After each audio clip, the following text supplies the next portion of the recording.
Sahana vavatu, Sahanau bhunaktu, Sahaviryankaravavahai, Tejasvinavadhitamastu ma vidvishavahai. Om Shanti Shanti Shanti.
So we have seen so far that the whole Jagat is made up of 5 elements, and of these 5 elements there is what we call the Sattva Amsha, the Rajas Amsha and the Tamas Amsha of these 5 elements.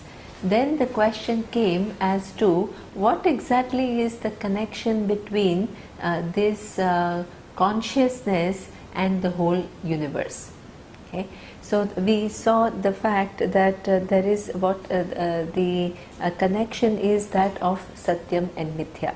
Satyam and Mithya in a way that everything that is there, starting from your mind and the sense organs and the physical body to every object in the world, to 5 elements which cause this body and every other body to come about, and all the subtle functions to come about, they depend upon what we call all knowledge and all capacity, and then that all knowledge and all capacity depends upon consciousness. And the presence of all knowledge and all capacity is in and through everywhere. Where there are 5 elements, where there is an increasing complexity of sense organs, organs of action, mind, the prana, the presence of all knowledge is everywhere, making each function what it is, making it to happen, and letting it function in a given way, and creating a kind of a dependency within the universe. One thing depends upon the other, and meeting that requirement in order for the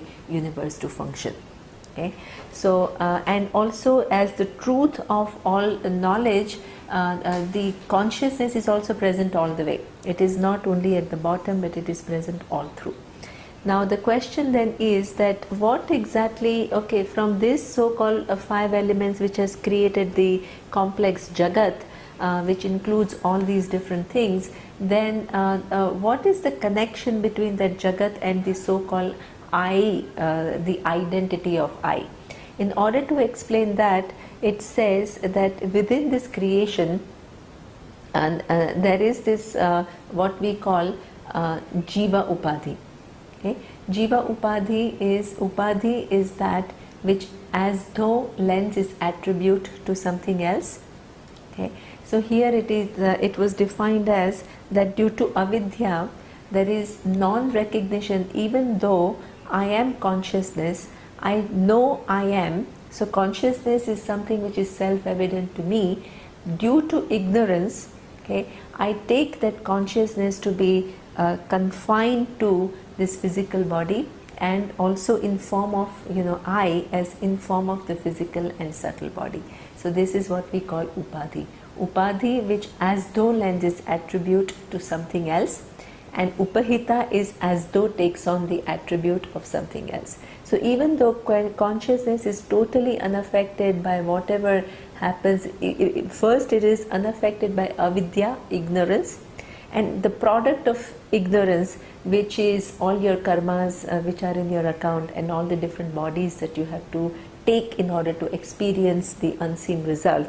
So consciousness is always totally unaffected by that, but it is upahita, it as though takes on the attribute of all this, and it appears as that. Okay, so I appears for everyone universally and naturally as one entity.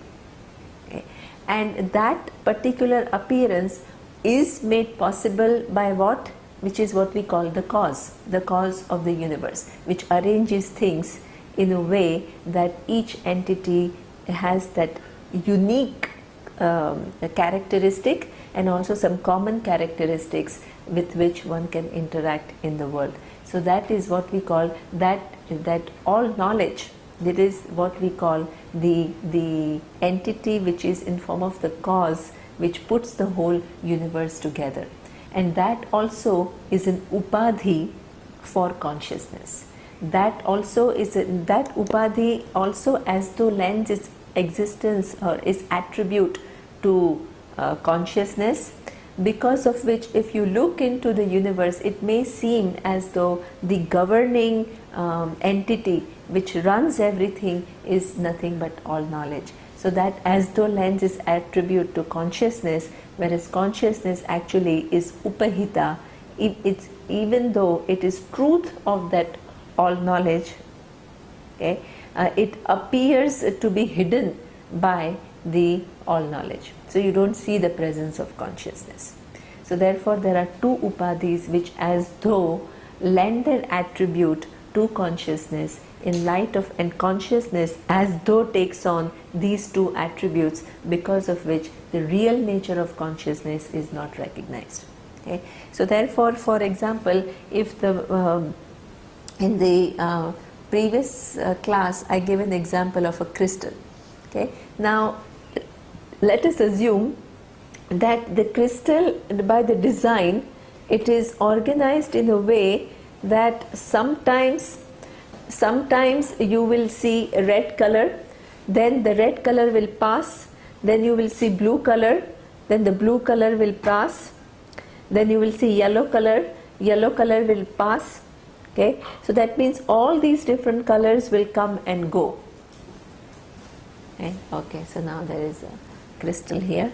So now let's say you put it against the yellow, then the yellow goes, then you put it against red, and then the red goes. Okay, so you have all these different colors. Now because that it's, and imagine that it is arranged in a way that it continuously keeps on one series of color, just kind of goes, and the other series of color comes. Okay, so that means that first of all, most of the people will be totally misguided by the appearance. Many of them will conclude that, oh, the crystal is red, and then the crystal is yellow, and the crystal is blue, you know, and this is exactly what I conclude about myself. I am happy, I am sad, I am jealous, I am this, you know. So this is the normal appearance. Then some people will make you see the fact that if the crystal is intrinsically red, it can never give up its redness. Okay? And the very fact that it is giving up its redness and then it appears to be blue means what? That the redness is only an appearance which actually never belongs to the crystal. Okay? And the blueness is also an appearance which actually never belongs to crystal, because if it was intrinsically blue, it again cannot be replaced with a yellow. So that means that all these different colors come and go, and the very fact that none of the previous one sticks to it means that crystal is already free from all colors. Imagine even if the setup continues to be that you keep on having one color after the other. Okay? But because of that inquiry and not going by the immediate perception, the experience which is provided through the perception, what you will conclude, in spite of seeing all these varied colors, what will you understand? That the crystal is always free from any of the colors that I see it as having. Okay?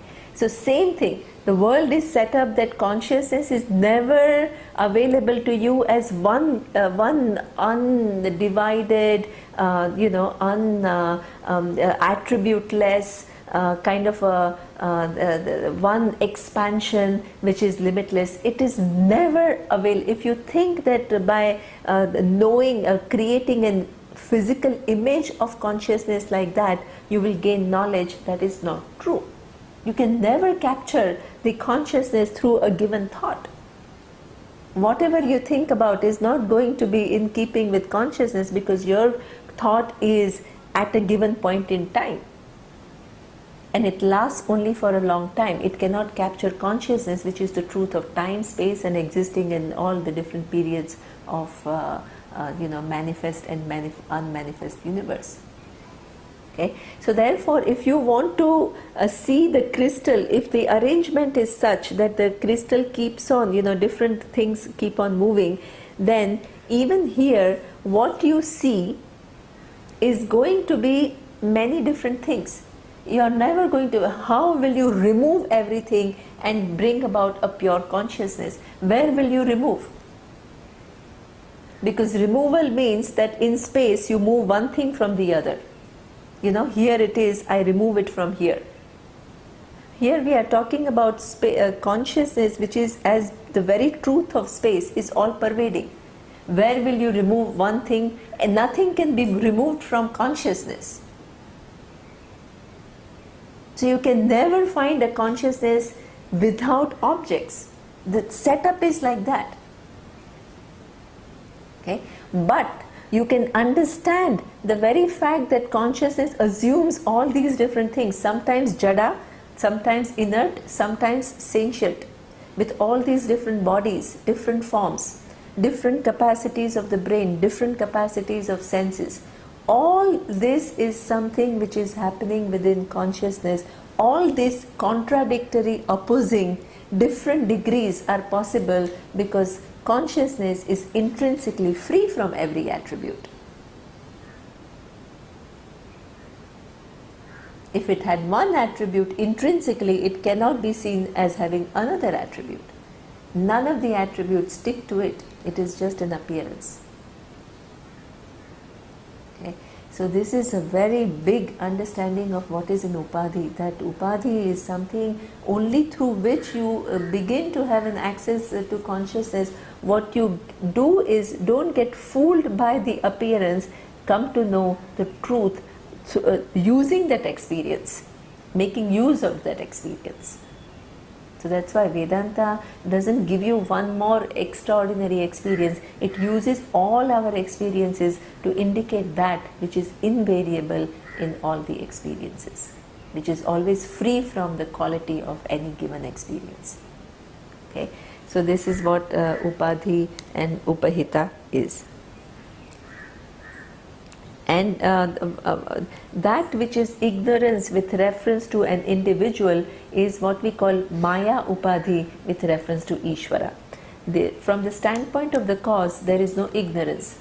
From the standpoint of the cause, there is only the capacity to veil things, okay? Capacity to cover, so that the understanding of what is not available for every individual. But from from the standpoint of all knowledge, that knowledge is never hidden. And this is why for a given individual, this knowledge is available through Shastra, through the books of Vedanta, and through a competent teacher to remove that ignorance. So the all knowledge is not subject to ignorance. From the standpoint of all knowledge, it's a capacity to cover, and it's never fooled by ignorance.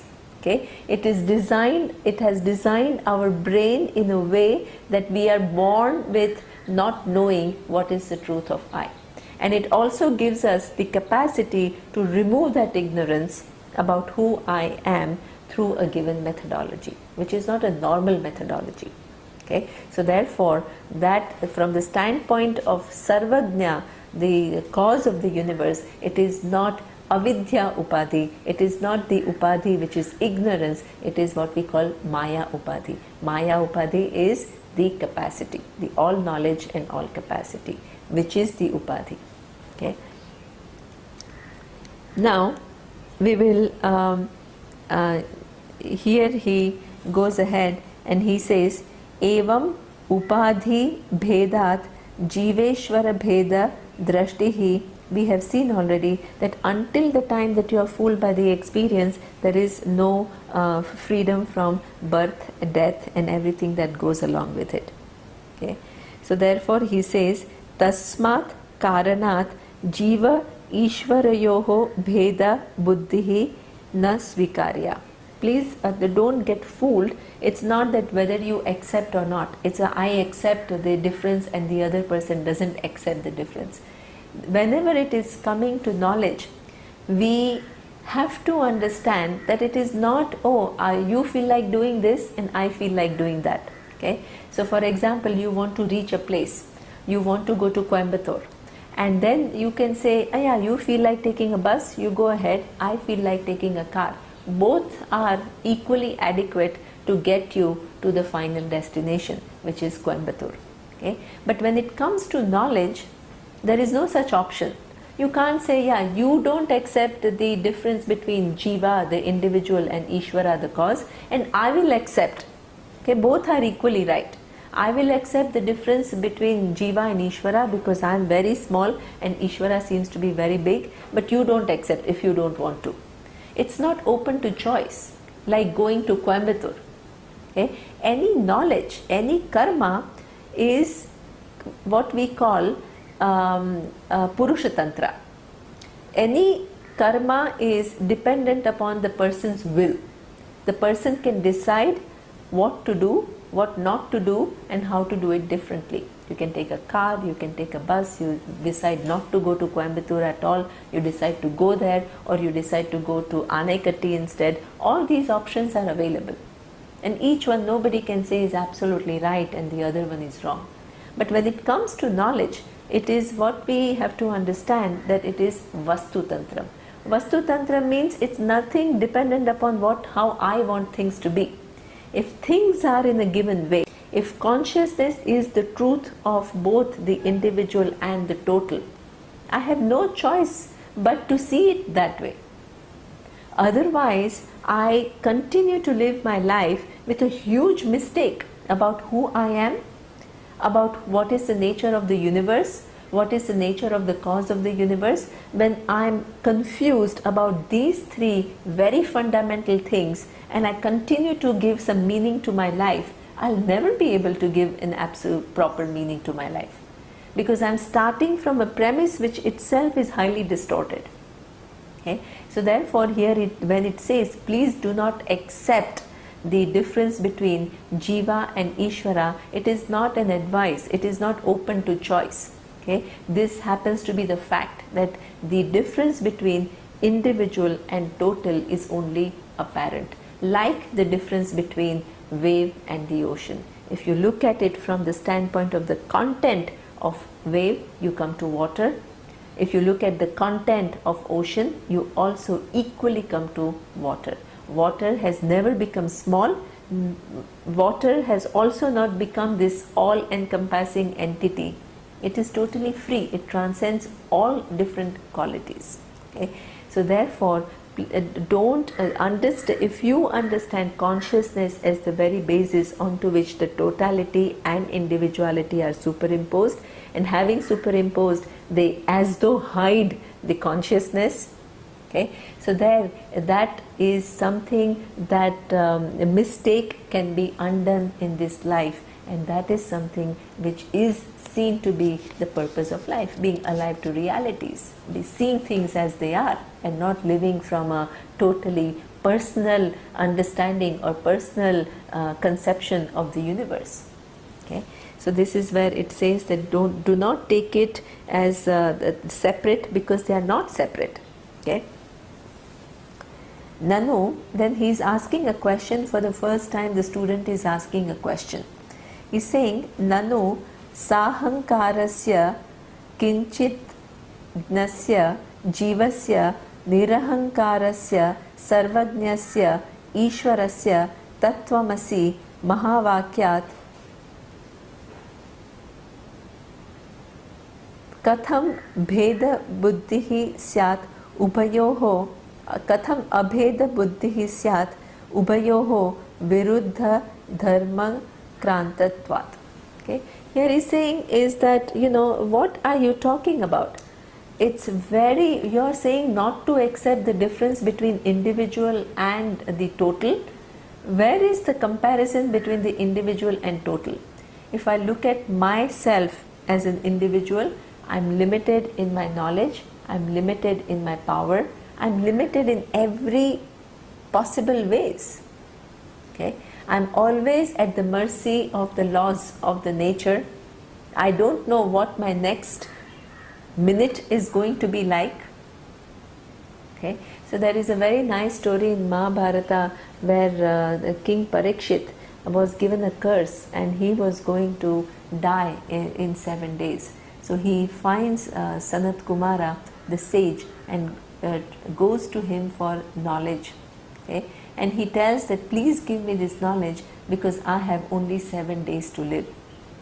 The sage Sanat Kumara says, you are lucky, at least you know for sure that you are going to survive for 7 days. I don't know what is going to happen next minute. Okay, and this is the reality.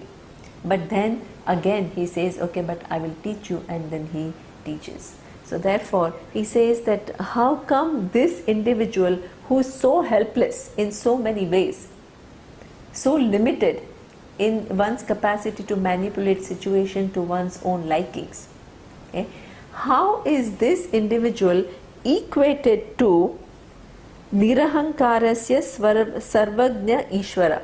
Okay, how is this individual equated to the knowledge, the cause of the universe, which is all knowledge, all capacity? I have a very finite existence, which is, maybe 80-90 years. With better technology we can prolong it even more, and maybe we can live up to 95 or whatever. But how much it is compared to the countless flow of time? It's totally insignificant. Okay, what is the physical universe and my place in it while I'm alive? I can't even come as a dot, as a very finite dot, if I look at the scale of the universe and me, the entity within that universe. Okay, so that what you are talking about, the cause of the universe, which is all pervading, which is all knowledge, which is all power, which makes my eyes what it is, which makes the eye of a reptile what it is, which makes eye of a fish what it is, my brain what it is, the capacity of a lion what it is, all these different things through millennia, okay, and from which the time and space comes about. How can you equate me, the little individual, to that Sarvagnya Ishvara? Because the dharmas, the qualities are not only one is little and the other one is big, they are totally opposite. Okay? So this is this argument that how can one comprehend the equation which is mentioned by the sentence Tat Tvam Asi. Tat stands for the cause of the universe, Tvam stands for I, the individual, you, okay, and there is this verb Asi, which leads to the equation. You are that, you are the cause of the universe. Okay, how come Abheda Buddhi? How can I understand the non-difference when actually the two are totally opposite entities? So the answer is iti chet na sthula sukshma sharira abhimani tvam pada vachyarthaha. Okay, upadhi vinirmuktam samadhi dasha sampannam shuddha chaitanyam tvam pada lakshyarthaha. He says, if you really look at the Tvam Pada, you, then there is one which is the immediate meaning of you. And what is that you that we are talking about, that you think you are? That is what he says, Sthula Sukshma Sharira Abhimani. When I say you are that, it seems like an impossible equation, because your you, I, is placed in, where is it placed in? In the physical body and in the subtle body. And if you are a Vaidika, then maybe in a Karana Sharira. You understand yourself to be Jiva, which goes from one body to the other. Okay? So therefore, that is what we call the Vachyartha, the direct meaning of you as you would understand. Okay? But what we have seen so far is that we are not talking about that you. That you, everybody knows, is limited. You cannot superimpose limitlessness on your physical body. That would be foolish to do that. Okay? You cannot superimpose limitlessness to your mind either. Many people have this whole wrong understanding that mind is something, when you talk about this limitlessness, that mind has some tremendous power and tremendous capacities. We are not talking about that. Okay? It is true that the mind has a lot more capacity than what we normally use, which is true. And this is why there are some techniques through which we expand the usage of our capacities in different directions. But it's still very, very finite. You cannot know all the languages simultaneously. Okay? You cannot understand one given thing in this universe totally and completely. Okay? We think that science is advanced so much, but there is so many unknowns still, where everything cannot be just fitted. Okay? So therefore, anybody who claims that this mind retains one's eye on this physical body and mind and equates it with Ishvara, the cause of the universe, is obviously making a huge mistake. Okay? But if you look at the Lakshyartha, which is what he is saying, Upadhi Vinirmuktam, the free from this Upadhi which gives an appearance to the consciousness, Samadhi Dasha Sampannam Shuddha Chaitanyam. But if you begin to discover, I am none of this, I am not the physical body, I am not the subtle body, I am not the causal body, I am not the three states of experience that I go through every day, namely waking, deep sleep and dream. Okay? And I am not any of neither the mind nor the buddhi nor the bhokta. I am none of that. I am that which is invariable in all, which is independent of them all, but all these things do not exist without whose presence I am that consciousness. So if you look at that Tvampada, the Lakshyartha, the intended meaning that Vedanta wants to convey. Okay? So how that equation is not talking about the form, the Upadhi, but it is talking about the content, the Upahita. That which appears to be in this way. We are not talking about the appearance, we are talking about that which is not recognized but is actually free from all of this. That is you, the Tvampada Lakshyartha. Okay? So that he says, that is the Tvampada Lakshyartha.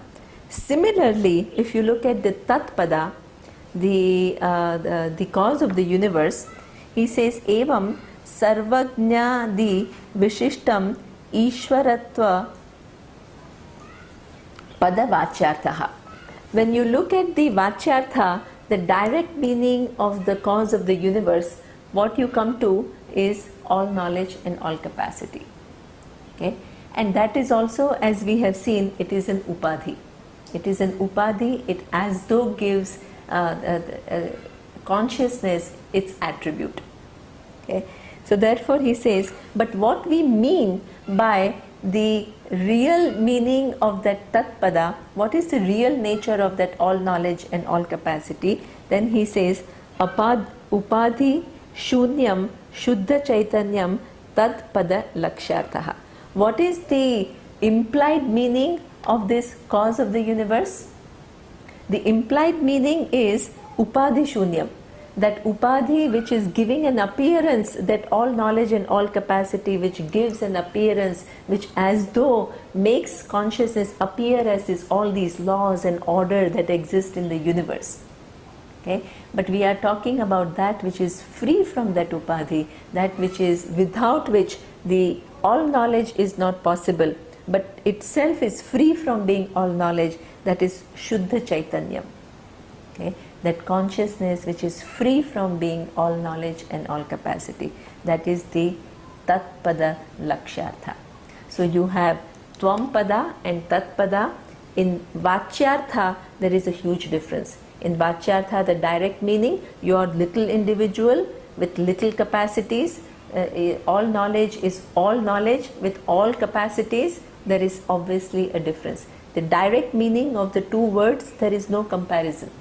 Okay? But in the intended meaning which is unfolded in the Shastra, which makes you see that what is really Tvam is consciousness, and what is real nature of that Tat, the cause of the universe, is also consciousness.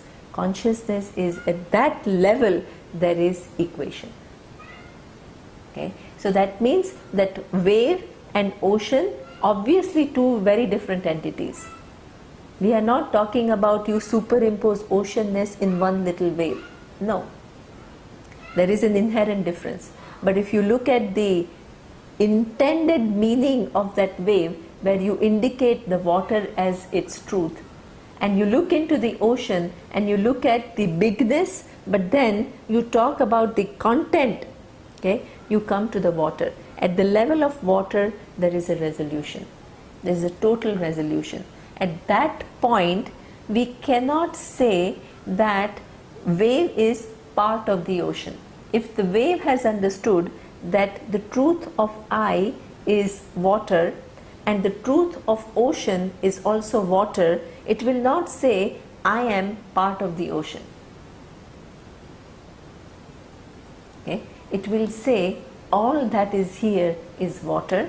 It appears in two different forms, ocean and wave, without taking any of the attributes of any of the two.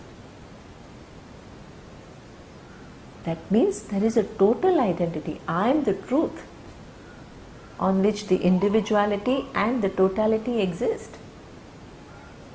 Because if I retain my individuality, I can say I am part of the big picture. But that's not what the teaching is. You are not part of this grand scheme of things. You are the truth of the grand scheme of things. Okay?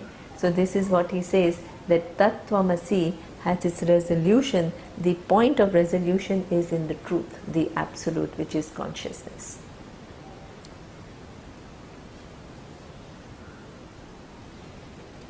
Yeah. Then he says, Evam cha, if you understand that, Jiva Ishvarayoho Chaitanya Rupena Abhede Badhaka Abhavaha. Okay? So that means both Jiva, who I call Jiva, the individual, what do I understand? It is Chaitanya, it is consciousness. And what you call Ishvara, the all knowledge, is also consciousness. Okay? So that is something that from the standpoint of consciousness, there is no difference whatsoever. The form difference doesn't really do anything. Okay? The form, this is different from this. That difference does not have any implication on the steam. Okay? So the form difference of one little and one very big doesn't do anything to the content of both. So that is what he says, that there is absence of difference between Jiva and Ishvara if you go to the implied meaning, which is Chaitanyam. Chaitanyam is what we understood initially, Satyam, Jnanam, Anantam, Sat, Chit, Ananda. Evam cha Vedanta Vakyaihi Sadguru Upadeshena cha Sarveshu api Bhuteshu Yesham Brahma Buddhi Utpanna Te Jivan Muktaha Bhavanti. Okay? So this way, using, many people ask, can this truth just dawn upon us? Okay? There is a very popular idea that the truth is already there, okay? And ignorance of that truth is there, and somehow one day all of a sudden that ignorance will just disappear, okay? And I will become enlightened.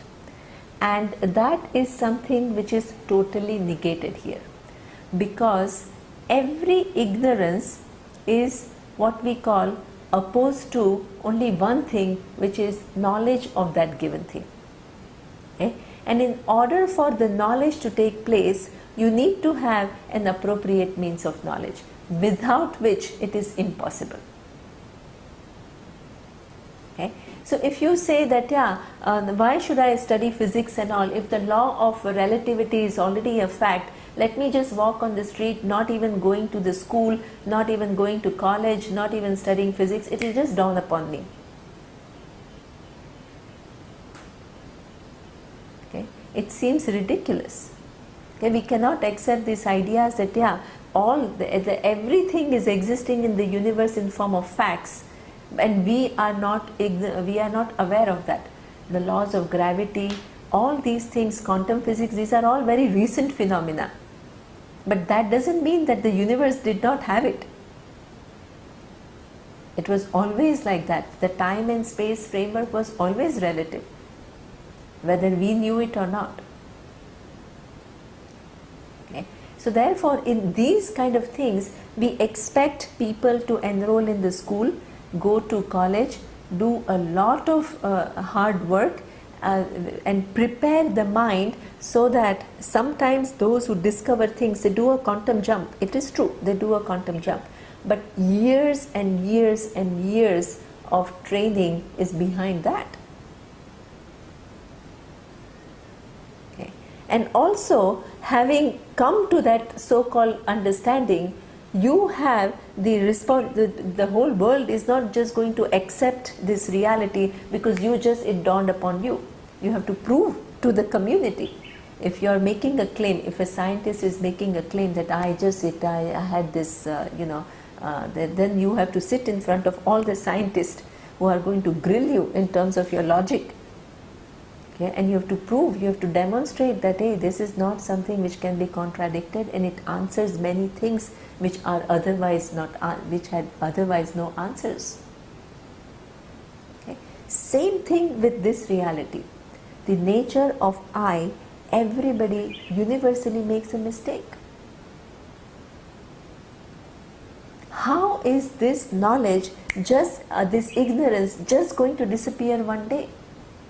It is impossible, because the person who is thinking about the I is ignorant of I. And the person has no way to remove that ignorance by oneself. So this is where here it is very correctly said that vedanta-vakyehi, Vedanta is a means of knowledge, even though I am self-evident, but about that self-evident I make many mistakes. So in order to remove the mistakes, I must have an appropriate means of knowledge. My perception and inference are with reference to objects. They will not work in the case of the nature of I, which is never available for me to be objectified. So that means you have an independent means of knowledge in form of Vedanta, which uses the words, and the words are used as a mirror to show you what your real nature is. But in order for this Vedanta, you can say Tattvamasi. You can read a book and you can say Tattvamasi, that is you. Okay, it may inspire you because it sounds wonderful. Okay, but what would you understand? It's a perfect translation. You are that, and that is the cause. But what will you understand? Very little. You need the teacher who brings alive this teaching to make you see how this is the reality here and now. And the teacher is not giving just a talk, is not giving a lecture. The teacher is using the words, making those words so potent that they deliver the job of making you see who you are, here and now. Okay? It is what we say drushta phalam. It's a seen result. It's a direct knowledge. Okay? Anything that you think about, let's say for example heaven, it is an indirect knowledge, because you never can verify whether there is a place called heaven or not. Who knows? There is a possibility, but who knows? Okay? But when the knowledge is about I, I is something which is immediately available, it cannot be an indirect knowledge like that of heaven, because heaven is away from me. I cannot know its existence for sure. But when the knowledge is about I, which is always present, it cannot be indirect knowledge. Indirect knowledge is of things which are away from me. Okay? So it gives direct, verifiable knowledge. And that is through the Guru and Vedanta, the person for whom Brahma Buddhi Utpanna Te Jivan Muktaha Bhavanti. The Brahma Buddhi, that means what is taught is captured by your mind exactly in keeping with what is intended by the Shastra and by the teacher.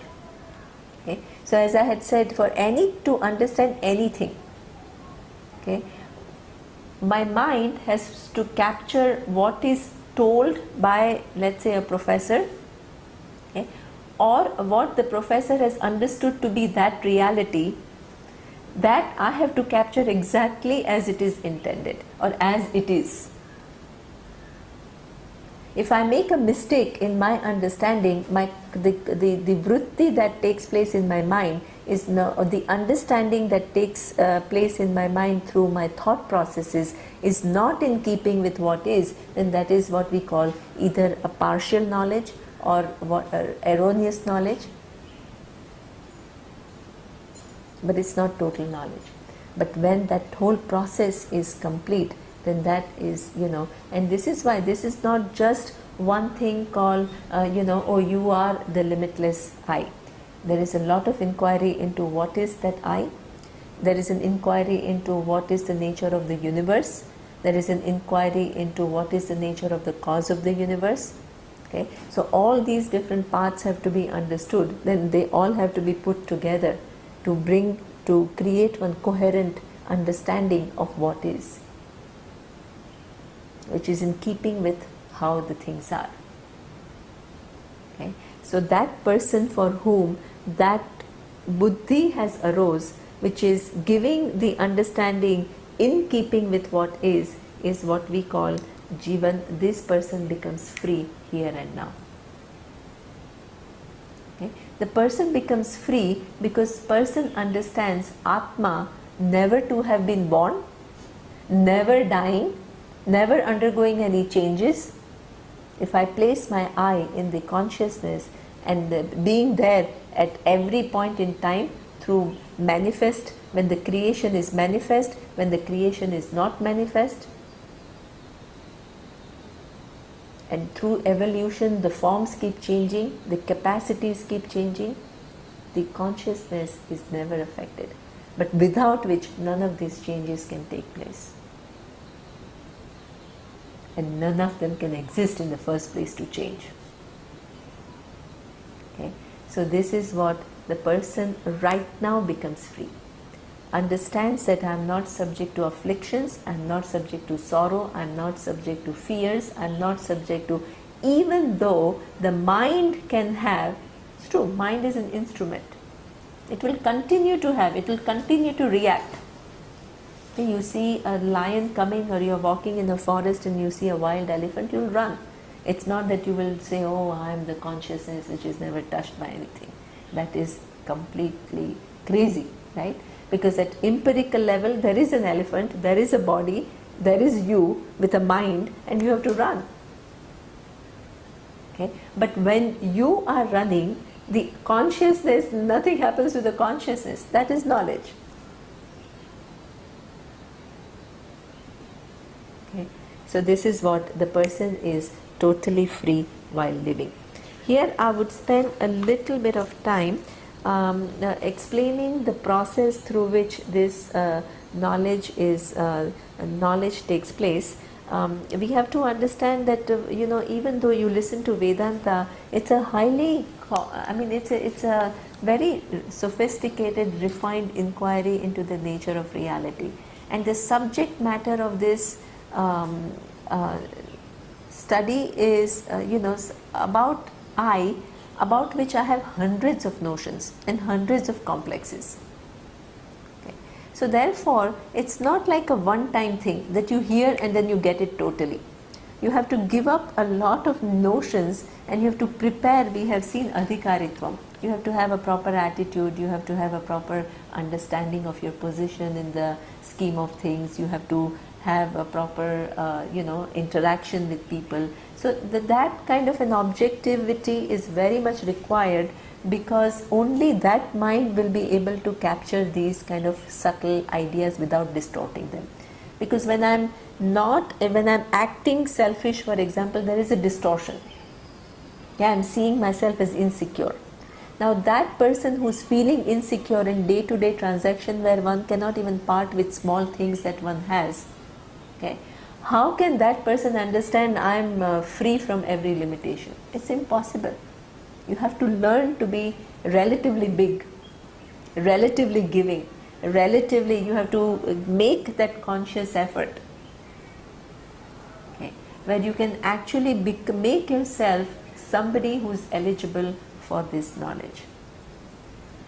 So therefore, this kind of a preparation is necessary, and even listening to Vedanta for a length of time is very much necessary, because the first time you listen, second time you listen, third time you listen, there is always a growing clarity. Every time you understand, let's say, who you are better, then you have to reshuffle everything, the understanding of the universe, understanding of the cause and your relationship with the cause. One area you understand better, you have to revisit all the other areas and reshuffle everything to create a more accurate picture of what the reality is. Okay? So this is what we call a growing clarity. It is like a jigsaw puzzle. Okay? You put one part, you put one part, you put another part, then slowly the whole picture starts emerging. Then when you put the last piece together, the whole thing is done. Here it is exactly the same. You understand this, you understand that, you put it all together, you create a bigger picture, you try to understand what it is saying, and at one point the whole thing is absolutely as clear as daylight. So it's a growing clarity, but it culminates into vision. Okay? And that last bit is what we call akhandakara vritti. Akhandakara vritti is a special type of thought which takes place. In order for me to know any given thing, a given thought has to arise in my mind. Okay? So as I had said, if I need to know the cup, the physical cup does not enter my mind. It is a thought form which assumes the form of a cup, which enters, and I recognize that. So that is two functions. One is the form, the vritti takes that form of a cup, and then the ignorance of cup goes away. So there is phala vyapti, ignorance goes away, and there is vritti vyapti, there is a thought form which it takes. Okay? In case of consciousness, as I had said, the consciousness, if I want to understand its real nature, it cannot be captured by a given form like a cup. Even though you imagine something which is very big, that very big is still very limited, because you can never capture cycles of creation and that invariable presence in one thought. You can never do that. Okay? So therefore there is no thought which is taking the form or a given form. Okay? But at the same time, because the I is self-evident and all the limiting factors are gone through the inquiry, what happens is the ignorance goes. So that means without taking a given confined form, the ignorance of I goes. So there is, the result is gained, which is removal of ignorance, but without capturing consciousness in a given form, like in the case of cup. Okay? So this is what we call akhandakara vritti. It's a different vritti from every other vritti, because every other vritti will objectify and then remove ignorance. Here, without objectification, there is removal of ignorance. Okay? So that is Now, there is a further question asked. Everybody is interested that who is this person, because everybody is looking for freedom. So who is this person who has, while living, the person is free? Now the job is done, the search is over, the person has figured out the biggest mystery of one's being and discovered what? That I am the truth of the whole thing, has really emerged as a winner. Okay? And that person now continues to live, Jivan, while living. The person is free. All the false notions about who I am are gone, and all the suffering due to wrong identification is also gone, because the mistake is corrected once and forever. Okay? So who is this person? So that is described in the next line. It says, Yatha deho ham purusho ham brahmano ham shudro aham asmi iti drudha nishchaya tatha naham brahmanaha na shudraha na purushaha kintu asangaha satchidananda rupaha prakasha rupaha sarvantaryami chida akasha rupaha asmi iti drudha nishchaya rupa aparoksha jnanat jivan muktaha. Beautiful, because generally people seek the answer, who is the person who is free while living, and they want answers in terms of the psychological disposition of a person. The person is kind, the person is compassionate, the person is giving. Okay? But in fact, those are not the direct indicators of one's wisdom. Why? Because you can be extremely compassionate without knowing the truth. You can be very kind without knowing the truth. Okay? You can be very considerate and very giving without knowing the truth. Okay? So that means when you give a description like that, it is always going to be inaccurate. The wise person can also exhibit that, but that is not by which you indicate the wisdom.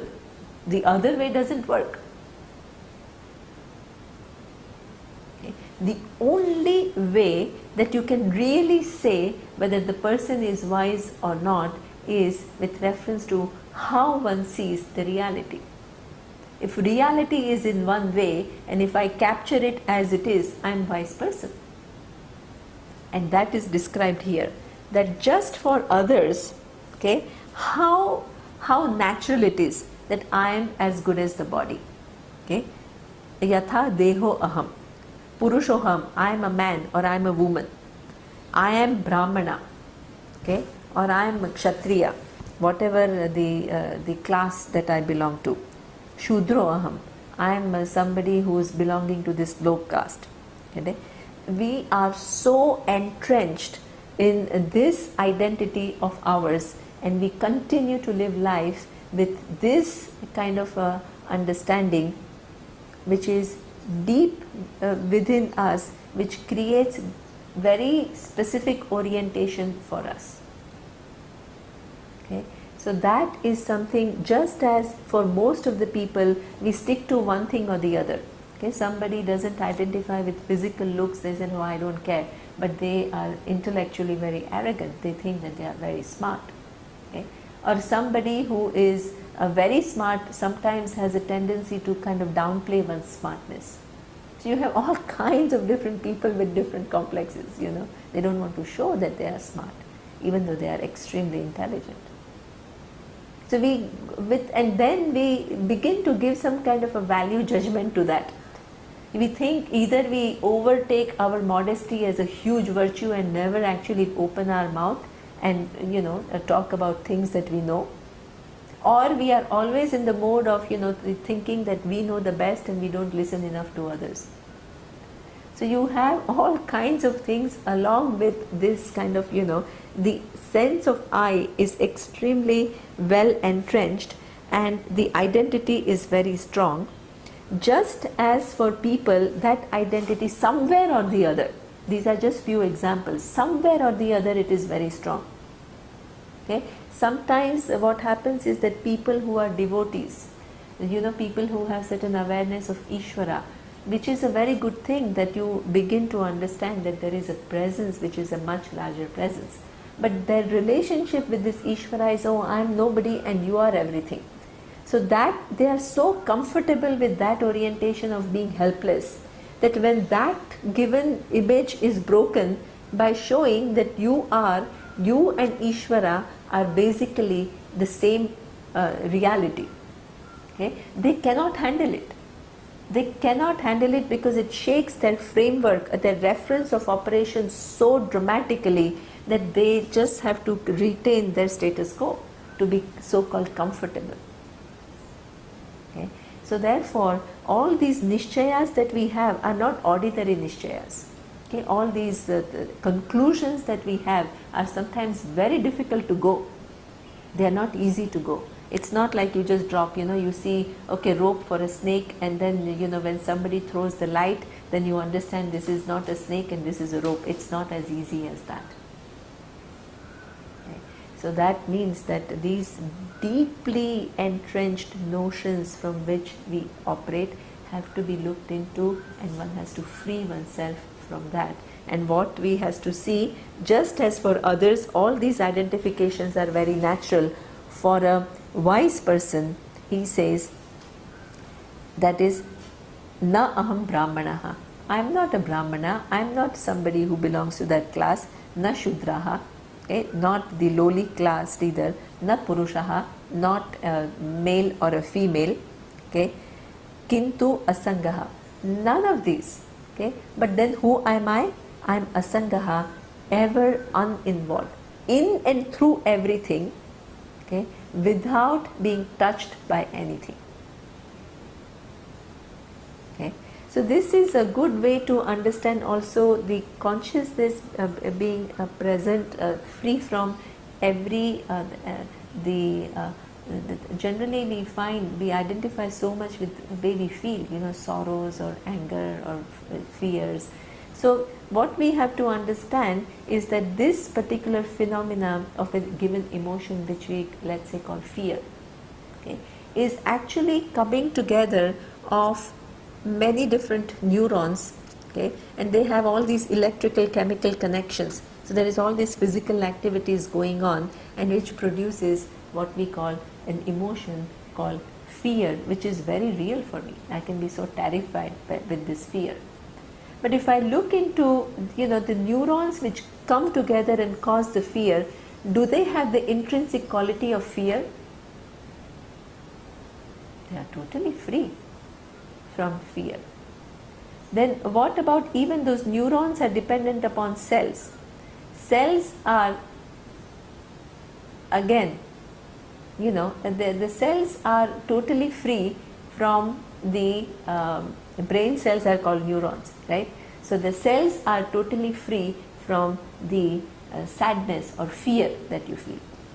Then if you go further and you look at the atoms and particles, which is the building block, they are totally free from fear or sadness. Okay? So at each level, it is totally, the previous one is totally free from, but you can't deny the presence of fear, but each of the things which is coming together to produce this phenomena called fear is free from it.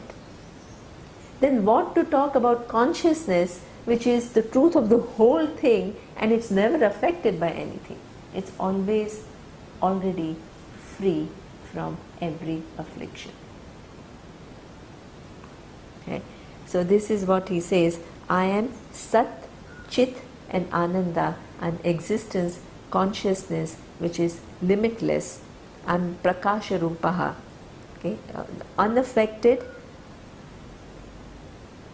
I am in the form of, again here Prakasha Rupaha doesn't mean that it is some kind of a light, okay, or it is some kind of a special bright light.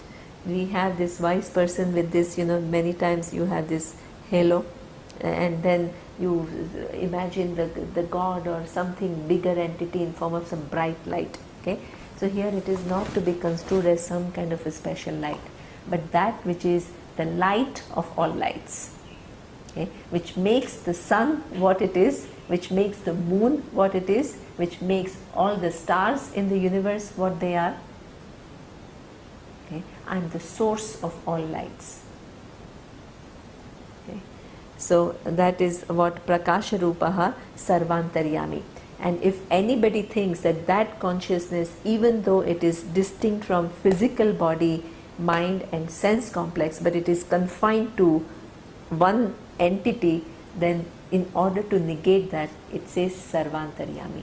It abides in everything. Everything which is sentient and insentient. It is one. There are no two consciousness. It's only one. One partless consciousness in which everything is, by which everything is sustained, unto which everything goes. Never broken or divided by anything. Okay? So that is what it's abiding in everything, that one consciousness. Chit Akasha Rupaha. Just to show the closest to conscious, the pervasiveness of consciousness in the empirical world is Akasha, the space.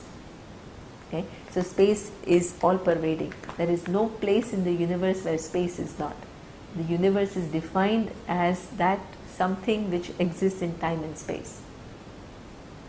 Okay? So it is all pervading, being the cause of the space itself.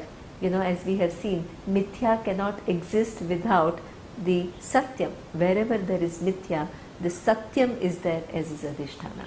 Wherever there is cup, the steel is very much present as its basis. They are not at some other place. So it is the very content of the space. It is all pervasive. Okay. Chidakasha Rupaha Asmi.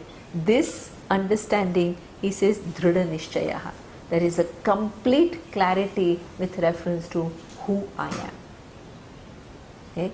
Dhrida Nishchaya means it is not shakeable. It's not like tomorrow somebody comes and asks some questions, some physicist comes and I begin to think, oh yeah, that's true, yeah, now what about this, Or not that somebody shows a very intricate logic and I get lost in the logic and I said, I don't know how to answer that question. Okay? So that there is the understanding is not fraught with any vagueness, any lack of clarity, or any kind of error either. Yeah, I don't construe consciousness something which is not in keeping with what it is. So that is what we call Dhrida Nishchayaha, well ascertained knowledge. Okay, and what kind of knowledge it is? It is aparoksha. Aparoksha means that it is. We have two pramanas. One is pratyaksha and paroksha. Pratyaksha is immediately known by me. When I see this table, it is pratyaksha. It is perceivable. But if I tell you about a fruit called durian, which is not here present, it can give you what we call indirect knowledge. Because durian, the fruit, if you have not gone to the Southeast Asia, okay, nowadays of course everything is available everywhere. But let's say you have not eaten or seen durian. And if I talk about durian, something which looks like jackfruit, but it's more thorny and it's more creamy, then it can give you what we call indirect knowledge of durian, of what durian is. But in case of Atma, as I had said, it's never away from you. There is no possibility of you having indirect knowledge of this Atma. So it gives what we call aparoksha jnana, direct, immediate knowledge. Okay. Aparoksha jnana, the person who has had is Jivan Muktaha. So it's only defined in terms of the vision, what the person sees. Where does one place one eye? Okay? No other thing, because every other thing is going to be relative in nature, and through which you can never define the person who knows the reality. Only one thing, and that is not a small thing. The person does not commit mistake in seeing things as they are. You can say, yeah, but then so what? What else? That question itself highly discounts the importance of seeing things as they are and not to be confused by that. That seems like, oh, that's nothing, but I want some tangible change in terms of, yeah, I'm more kind to somebody. that something which is quite small is equated to something which is the scales of vision have changed. And you try to mash the two and you make conclusions, and this is the mistake that people make.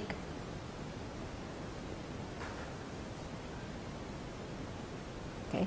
The only thing which is unfaulting, when you have to define something, when you, even in mathematics, right, you have a set, and that set is defined in a way that nothing else can enter it, otherwise you have not defined it correctly. And if it excludes something which is there, then that is also not well defined. When it just is defined exactly as it is, neither excluding anything or including anything which is extra, then that is what we call precision. Here it is exactly the same.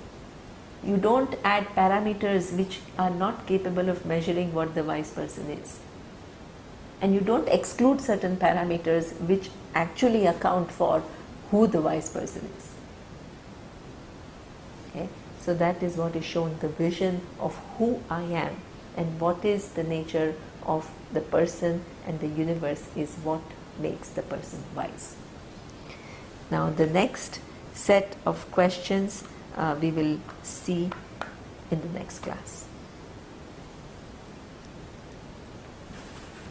Om Purnamadav Purnamidam Purnat Purnamudachyate Purnasya Purnamadaya Purnamevavashishyate.